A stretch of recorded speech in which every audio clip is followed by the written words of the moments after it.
Hey, it's Mark with a quick update for Crypto is Easy subscribers. I'm about to record the monthly issue. Wanted to, first of all, let you know if you've emailed or commented and I haven't gotten back to you, please give me, I'm working on it. Just working through the whole inbox. It's just been a crazy time outside of crypto, nothing to do with crypto. It's just been just ridiculous. And then you throw on top of that all the things that we've seen this week, and no excuses, just an assurance that if you're waiting on me to get back to you, it's not going to be much longer. Just give me another day. And maybe even by the time you watch this video, you'll hear back from me or I'll have responded to. I wanted to also thank everybody for, the compliments, the slaps on the back.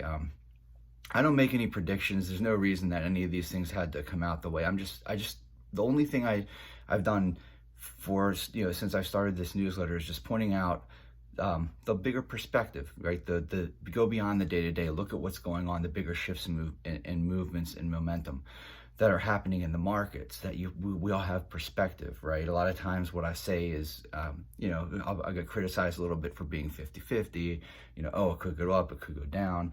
But at the same time, that's really important. I think that's really important information. That's an area of crypto that I feel like is a little underserved, and that's why I'm trying to fill that need as best I can by offering that kind of perspective. And people are getting really excited now that we're going back up. We had what is probably going to end up being on at least one or two time frames. I would, famous last words, don't want to jinx anything, but I would expect on at least one or two time frames, we're going to see a dragonfly doji on some of the longer time frames or something very similar to that, which is a very, very bullish trading candle. It doesn't mean anything. Like, these things take a while to play out because I'm always looking at, weekly, monthly, big time frames.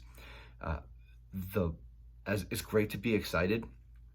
I am starting to see some really, really positive and optimistic things, and also having some really positive, optimistic experiences, far more so than over the last few months where it's just been wretched. I mean, I know price has gone up, but if you've been subscribed for a while, every passing day, worse and worse and worse in terms of the fundamental strength and the drivers of the market, just worse and worse and worse, even as the price went up, or in spite of the price going up, until we went sideways basically from February to today. And that's been really, really nice, but we went really high, really fast, basically 6 months straight up, and it's not going to turn, well, never say never.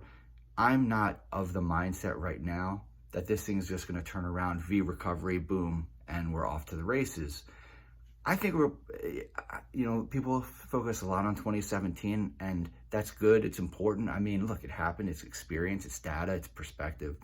But I'm looking at all 12 years, and the more I see how this bull market's unfolding, I'm starting to think 2017 is the anomaly, even though everybody's looking at it as their inspiration for everything that's happening now. 2017 was a really clean market. Right, it went up and then it pulled back to very clear trading levels. It went up, pulled back to very clear trading levels. Outside of that, you get it's just not like that. You'll get big booms and then these really long extended, 5 months, 6 month periods where the market kind of bleeds. It consolidates. It's very, very, very healthy because we've seen more of those in Bitcoin's history than we have seen just parabolas that just go down and then pop and shoot back up.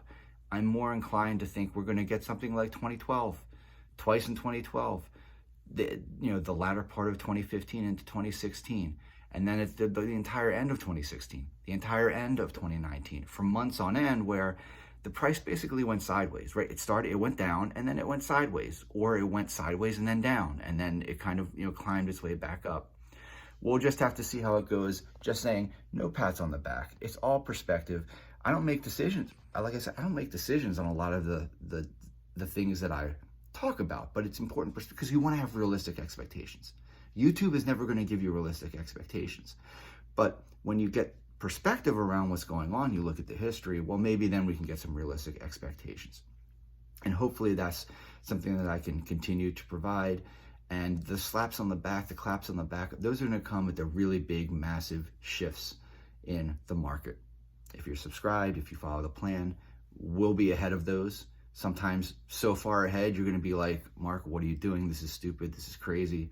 But at the same time, it's all based on data. It's back tested. And the goal is always, let's keep building wealth and keep building our stake. And if we need to sell, we are going to do it only when the market forces us. It's buy, hold, use, continue to grow, build. And if we can do that for long enough and do it in a way where when we do put money into the market, we're doing it at these just amazing opportunities of a lifetime.